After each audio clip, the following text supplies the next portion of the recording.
भारत में कोई ये नहीं कहता कि पाकिस्तान के प्राइम मिनिस्टर, उस वक्त जो प्राइम मिनिस्टर थे इमरान खान साहब, उन्होंने अपना मुंह क्यों खेला, उनकी हिम्मत कैसी हुई, ऐसा भारत में कोई नहीं बोलता, और ना कोई भी अकलमंद आदमी ऐसी कोई बात करेगा। Because as I said, Pakistan is a sovereign country and Imran Khan साहब at that time was the prime minister of Pakistan. उनकी जैसे मर्जी वैसा वो स्टांस ले सकते हैं, जैसा उनके पार्लियामेंट अप्रूव करे, खान साहब खुद सोचें। Because when he became prime minister, पाकिस्तानियों ने तो बनाया ना प्राइम मिनिस्टर, तो जो पाकिस्तानी सोचते हैं वो खान साहब ने बोला, वो वहां तक बात ठीक है। हिंदुस्तान में मैं बताता हूँ, मोदी जी के बारे में मैं जानता नहीं इस मामले में, लेकिन हिंदुस्तान में इसके बड़ी ये चीज हुई कि जातियात पे जो उतर आए खान साहब, और पर्सनल गाली गलौच जिसको कहते हैं, और उस लेवल पे जरूरी नहीं है कि कोई गंदी बात करे, कोई भद्दी बात करे तभी गाली मानी जाती है। When you are talking prime minister to prime minister, जब खान साहब ने शुरू करा था ट्विटर पे करना, उस समय खान साहब सिटिंग प्राइम मिनिस्टर थे पाकिस्तान के, और पाकिस्तान छोटा मुल्क बिल्कुल भी नहीं है।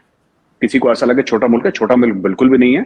और पाकिस्तान का अपना एक वेट है, 6th और 7th लार्जेस्ट पॉपुलेशन है वर्ल्ड की पाकिस्तान की, है ना। तो इतने बड़े मुल्क का प्रधानमंत्री, वजीर आजम, एक दूसरे मुल्क के प्रधानमंत्री वजीर आजम के बारे में ऐसी बात बोले, और लगातार बोले, हर रोज बोले, राइट। तो ये लोगों को पसंद नहीं है। आप जाते यूनाइटेड नेशंस में, यूनाइटेड नेशंस में एक तहरीक चलाते हैं, वर्ल्ड बॉडीज से बात करते हैं कि भारत, हमें ऐसा लगता है कि भारत ने गलत करा है, और आपका पूरा हक होता है बोलने का। मतलब मैं चौधरी साहब से यहाँ पे डिसएग्री कर सकता हूँ, मैं ये कह सकता हूं कि चौधरी साहब मैं आपसे इस बात पे इत्तेफाक नहीं रखता, मुझे लगता है आप गलत बोल रहे हैं, लेकिन मैं चौधरी साहब को ये तो नहीं बोल सकता कि आपका हक नहीं है बोलने का, आप अपना मुंह बंद रखें। This I can not tell him. Similarly between nations, मुझे ऐसा लगता है कि जो जातियात की बात हो गई, जैसे मैं आपको उदाहरण देता हूं, एक फर्ज कीजिए कि जैसे खान साहब ने ये बोला था कि छोटे लोग हैं जो बड़ी कुर्सियों में बैठे हुए हैं, है ना। फिर हिंदू रिलीजन के बारे में उन्होंने बात करी, जो कि किसी की मजहब में, मैं इस्लाम के बारे में कोई गलत बात करूं, ये गलत है, दिस इज रॉन्ग, मुझे नहीं करनी चाहिए। इस्लाम में जो भी हो, मतलब कि आपके नबी साहब हो, आपके कुरान शरीफ हो, आपके अल्लाह हो, उनकी इज्जत करना मेरा फर्ज है, that is my duty. Similarly we also expect that Pakistan से जब भी कोई बात करे, अब वो हिंदुत्व है क्या? Hindutva is the Sanskrit word for Hinduism. आपने तो एक ही झटके में ये बोल दिया कि सारे हिंदू खराब हैं, आपने बोला हिंदुत्व खराब है, आपने उसको फाशिज्म से, नाजिज्म से जोड़ दिया। इसको लेके भारत में काफी खटास हो गई। तो आपने एक बात देखी होगी आरजू जी, कि भारत से किसी ने रिस्पॉन्ड नहीं करा इस पे, नोबडी रिस्पॉन्डेड। और जब खान साहब ने तारीफ भी करी फॉरेन पॉलिसी की, जबरदस्त फॉरेन पॉलिसी है खान साहब, मैं खुद खान साहब के बयान सुन चुका हूं कई बार कि भारत ने S-400 भी लिया, तेल भी लिया, लेकिन अमेरिका के क्वाड में भी ये सब, जब उन्होंने तारीफ भी करी भारत की पॉलिसी की, तब भी भारत की तरफ से कोई बयान नहीं आया। जब उन्होंने बुरी बात बोली भारत के लिए, भारत के प्राइम मिनिस्टर के लिए, तब भारत ने रिस्पॉन्ड नहीं करा। जब अच्छी बात बोली तब भारत ने रिस्पॉन्ड नहीं करा, क्योंकि फायदा नहीं रिस्पॉन्ड करने का इस तरीके से कि ये जातियात पे मैं क्या बोलूं, मैं इस चीज में क्यों पढ़ना हमें। तो ये भारत का मौकिफ है। मैं आपको यही बात बताना चाह रहा था कि ये जो बात है ना, जो खट्टी बात कहां पे पड़ी, ये मामला इतना खराब नहीं था खान साहब और मोदी जी के बीच में, शुरू में खराब नहीं था ये। और देखिए जो 370-35 से जो खान साहब ने बोला, खान साहब ने नहीं भी बोला, पीटीआई के कुछ मेंबरान हैं या एस्टेब्लिशमेंट है ये बोला कि मोदी जी ने ये कर दिया और हमें पता नहीं लगा, अचानक उन्होंने कर दिया, हमें सरप्राइज। ऐसा कोई सरप्राइज नहीं दिया आरजू जी।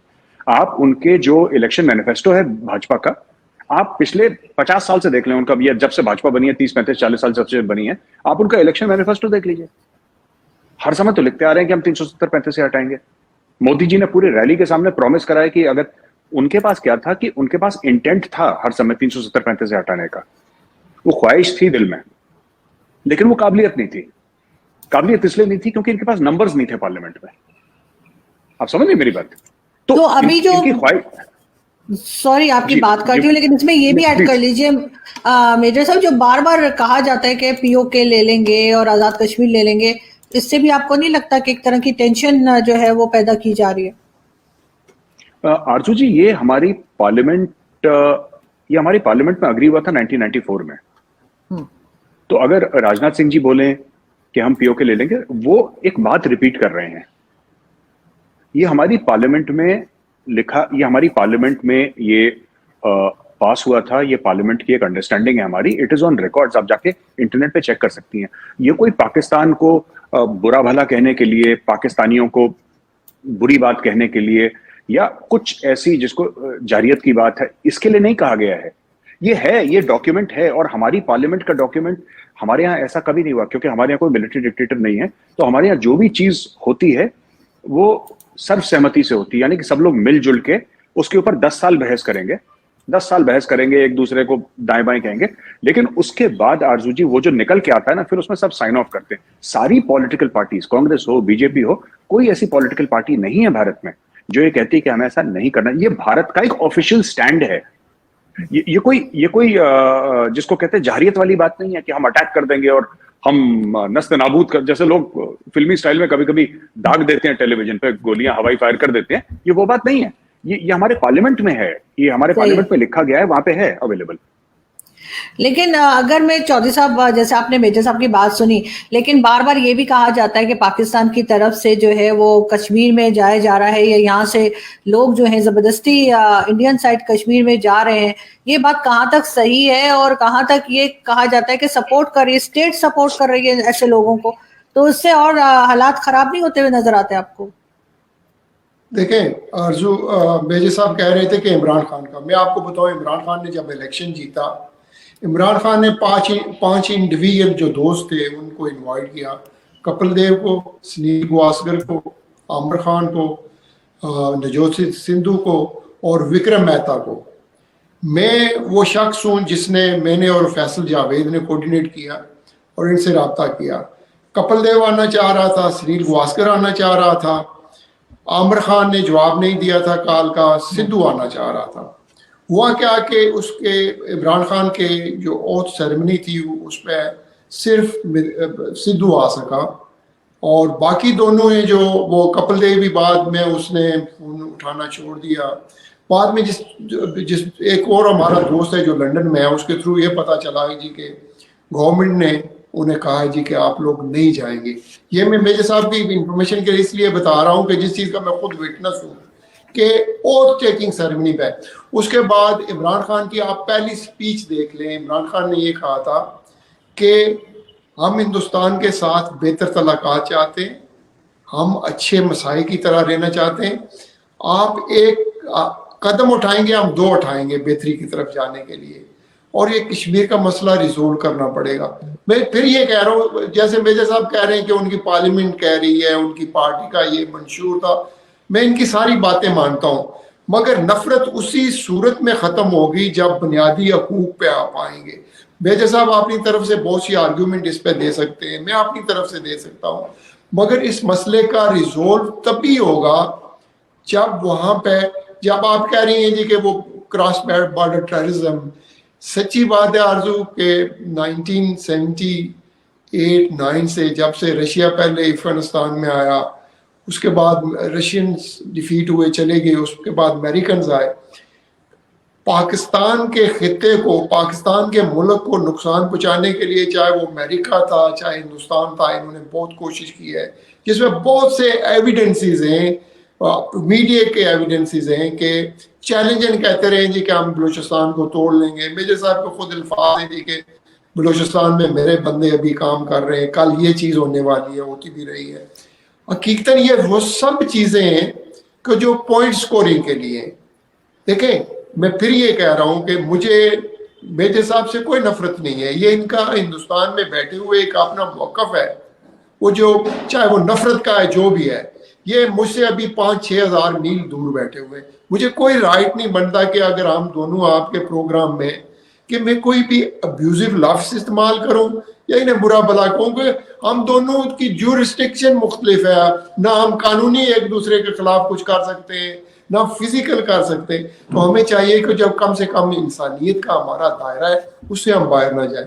जो कह रहे थे कि इमरान खान ने गाली दी, सच्ची बात है नहीं।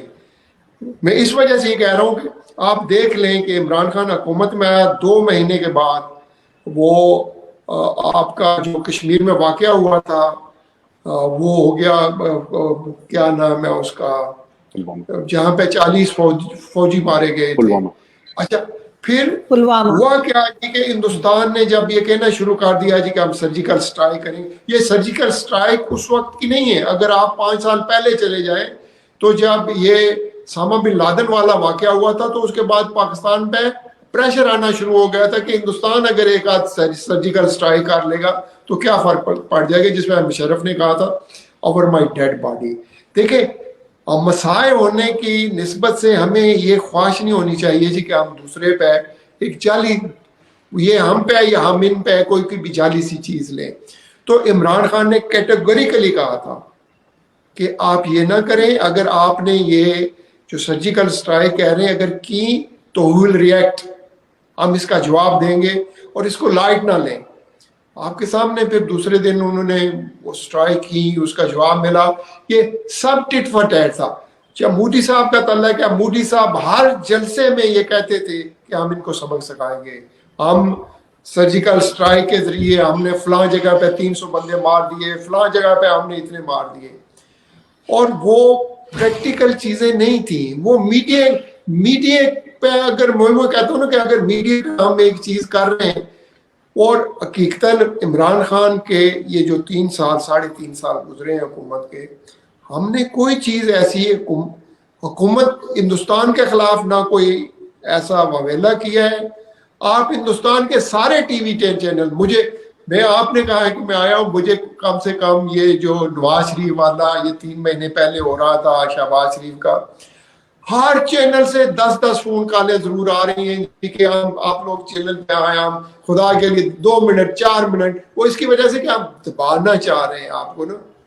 मैं इस बात का जवाब ले लेती हूँ चौधरी साहब, पहले मेजर साहब से, फिर हम आगे बढ़ते हैं। जी मेजर साहब, वाकई में ऐसा कुछ किया आप लोगों ने कि वो कह रहे हैं कि हिंदुस्तान की तरफ से जो है वो साजिश की गई? 2 चीजें आरजू जी, पहले आपके सवाल का जवाब देने से पहले मैं चौधरी साहब ने जो बात करी थी मैं उसका जवाब देना चाहूंगा। चौधरी साहब ने बोला कि साहब इनको अपने लंदन के किसी दोस्त से ये पता लगा कि कपिल देव को ऐसा बोला गया है। यानी कि इनकी कपिल देव से बात नहीं हुई, लंदन में चौधरी साहब के किसी दोस्त ने यह बोला कि कपिल देव को मना करा गया है। अगर मना करती भारत सरकार तो सबको मना करती, फिर नवजोत सिंह सिद्धू कैसे चला गया? और उसके बाद भी चला गया जब वो बाजवा साहब से गले मिला था, है ना, वो तो उसके बाद 2-3 बार चला गया। जी नहीं सर, वो मैं करतारपुर कॉरिडोर की बात है। इमरान खान साहब जब उनका इनॉग्रेशन था वो अलग बात है, मैं 2018 की बात कर रहा हूँ फिलहाल सर। तो 2018 में जब इमरान खान साहब पावर में आए तो यही बात है कि ये थोड़ी सी गलतफहमी भी है, एक मिस इन्फॉर्मेशन डिसइंफॉर्मेशन भी है कि भारत ने मना कर दिया। भारत मना करता तो क्या नवजोत सिंह सिद्धू के कौन से पर लगे थे? उसको बोलते थे तुम नहीं जाओगे, नहीं जाता नवजोत सिंह सिद्धू। वो कौन सा इतना बड़ा 30 मार खान बैठा है यहाँ पे, बट किसी को मना नहीं करा। लोग 10 वजूहात होती हैं जिसकी वजह से लोग नहीं जाते, लोगों को ऐसा लगा। दूसरी चीज ये है कि Imran Khan Sahab is very welcome to call on an inauguration. वो तो खुद अपनी मर्जी से बुलाएंगे ना जिसको बुलाना चाहेंगे इमरान खान साहब, तो ये बात है, ठीक है। दूसरी चीज जो ये कह रहे हैं ना कि बोला कि 300 बंदे मारे और ऐसा कुछ नहीं था और ये सब मीडिया की बातें हैं, ये सब तो ISPR ने जब बुलाया था ना वहां पे फॉरेन मीडिया को, तो 32 दिन के बाद बुलाया था। 32 दिन के बाद ट्वीट उन्होंने 24 घंटे में कर दिया था कि कौवे मार दिए और पेड़ गिरा दिए और भारत ने झूठ बोल दिया और खाली बम ऐसी फेंक दिया और बेवकूफ हैं ये, अभिनंदन, ये सब दुनिया भर की चीज। लेकिन फॉरेन मीडिया को फौरन बुलाते हैं ना अगले 24 घंटे के अंदर कि देखो भारत झूठा है, भारत को एक्सपोज करना चाहते हैं, आ जाओ, ये देखो सच्चाई, झूठ बोला भारत ने, सामने करते हैं। 32 दिन के बाद फॉरेन मीडिया वहां पे गया, जंगलों में चल के गए वहां पे, और फिर वो तो ठीक है, that is open to interpretation. Bharat ने करा नहीं करा फिर ये बहस हो सकती है ना। अच्छा, आपका सवाल आरजू जी, जो आप, मैं माफी चाहूंगा एक बार जरा आप दोबारा पूछ लीजिए सवाल, आपने क्या पूछा था मुझसे? नहीं, मैं आपसे यही कह रही थी कि चौधरी साहब जैसे कह रहे हैं कि भारत ने साजिश की पाकिस्तान में, तो क्या उसके ऊपर ही मैं पूछ रही थी कि क्या वाकई में ऐसा कुछ हुआ है कि कुछ गड़बड़ भारत की तरफ से पाकिस्तान में की गई? आरजू जी, दुश्मन का काम होता है साजिश करना। हम चाहते हैं कि पाकिस्तान हमारे खिलाफ करे, हम, आप देखिए, और साजिश के लिए एक ज़हीन दिमाग चाहिए। कोई बेवकूफ आदमी साजिश थोड़ा ना करेगा, साजिश के लिए दिमाग चाहिए। तो अगर हम ये मानते हैं, जैसे चौधरी साहब भी कह रहे हैं, हम भी कह रहे हैं, ठीक है, नफरतें नहीं होनी चाहिए, आई एग्री विद चौधरी साहब, मैं उनकी बात की इज्जत करता हूं, पर अगर हम मानते हैं कि हम दोनों दुश्मन हैं, फिर पाकिस्तान हमारे खिलाफ करेगा, हम पाकिस्तान के खिलाफ करेंगे साजिश। और क्यों नहीं, मतलब दुश्मनी का तो मतलब ही ये है ना कि जहां हमें मौका मिलेगा। अभी देखिए, मैं आपको 2-3 बातें बताता हूं, मैं आपकी शो में एक बार पहले भी बोल चुका हूं अर्जुन जी।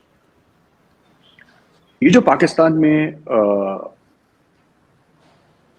जो इकोनॉमी की हालत खराब है IMF के चलते, या पाकिस्तान FATF में है, ठीक है, ठीक है, पाकिस्तान में पहले से होता आ रहा है और मैं खान साहब को भी ब्लेम नहीं करूंगा, पहले से होता आ रहा है ये। तो इसमें हर एक पाकिस्तान की जो सरकार है उसका थोड़ा थोड़ा कंट्रीब्यूशन रहा है। इसमें खान साहब का भी रहा है, नवाज शरीफ का भी रहा है, जरदारी का भी रहा है, शहबाज सबका, और मुशर्रफ टाइम से। मुशर्रफ टाइम पे थोड़ा सा स्टेबल मामला था क्योंकि वहां से डॉलर आ रहे थे, क्योंकि वॉर ऑन टेरर चल रहा था। और जैसा कि मैं कई बार कह चुका हूं, पाकिस्तान की इकोनॉमी, अगर कोई पाकिस्तान का इकोनॉमिस्ट मुझे यह बता दे कि मुशर्रफ साहब के टाइम पे इकोनॉमी क्यों अच्छी थी, क्यों अच्छी थी वो मैं जानता हूं, अयूब खान साहब के टाइम पे अच्छी थी वो मैं जानता हूं, क्यों अच्छी थी ये मुझे लिख के कागज में बता दे, मैं मान जाऊं। बात यह है कि सिएटो सेंटो में जब आप रहेंगे, या फर्स्ट अफगान जिहाद जो हुआ था जब जियाउल हक साहब आपके प्रेसिडेंट थे और मार्शल लॉ एडमिनिस्ट्रेटर थे, तो डॉलर्स वहां पे आ रहे थे। ऐसा नहीं था कि उस जमाने में पाकिस्तान बहुत जबरदस्त एक्सपोर्ट कर रहा था और 100 अरब के और 200 अरब के आपके हर साल एक्सपोर्ट जाते थे, ऐसा नहीं है, ऐसा नहीं है। पर पाकिस्तान का जो डेट टू GDP रेशियो था वो अच्छा था, पाकिस्तान की इकोनॉमी भारत से ज्यादा अच्छा परफॉर्म कर रही थी एक जमाने में। ये सच बातें हैं और हमें सच की तरह ही बोलना चाहिए। पर उनके पीछे वजूहात क्या थी? अगर स्ट्रक्चरली एफिशिएंट होती पाकिस्तान की इकोनॉमी तो आज की तारीख में पाकिस्तान को यह नहीं देखना पड़ता। हाँ ठीक है, करप्शन है, मिसमैनेजमेंट है, ये सब है। ये एक मैं बात बताऊं, पाकिस्तानी अक्सर कहते हैं ना हमारे मुल्क में करप्शन है, कि इंडिया में नहीं है करप्शन? इंडिया में नहीं है करप्शन, चाइना में नहीं है करप्शन, अमेरिका में नहीं है करप्शन, पाकिस्तान में तो पैसे ही बहुत थोड़े हैं, करप्शन कितना होगा? अच्छा, एक और चीज लोग कहते हैं कि नवाज शरीफ ने इंडिया में इन्वेस्टमेंट करी, इसलिए साहब नवाज शरीफ बड़े अच्छे दोस्त हैं, वो बेचारे के पास पैसा ही नहीं है कुछ, उसके पास 3-4-5 अरब डॉलर हैं, उसी को पता नहीं क्या समझते हैं कि पता नहीं कौन से सुरखाब के पर उसके पास आ गए। यहां पे तो 50-100 अरब डॉलर की इन्वेस्टमेंट हो रही है, तब कोई नहीं पूछ रहा। तो ऐसी बात नहीं है। देखिए, जहां तक साजिश की बात है, बिल्कुल, तो ये आपका FATF की जो बात है, FATF की बात, उसमें भारत का बिल्कुल हाथ है। और मैं आपकी शो पे बोल रहा हूं ऑन रिकॉर्ड, जो आपको IMF से प्रॉब्लम हुई है और भारत करेगा, और क्यों ना करे। आप लोगों ने नारा दिया, भारत ने कभी मना तो नहीं करा ना कि कश्मीर बनेगा पाकिस्तान, कश्मीरियों से नाता क्या, ला इलाहा इल्लल्लाह। तो देखिए साहब, आप हमें दुख देंगे, हम आपको दुख देंगे, और ये काम चलता रहेगा, ये काम चलता रहेगा।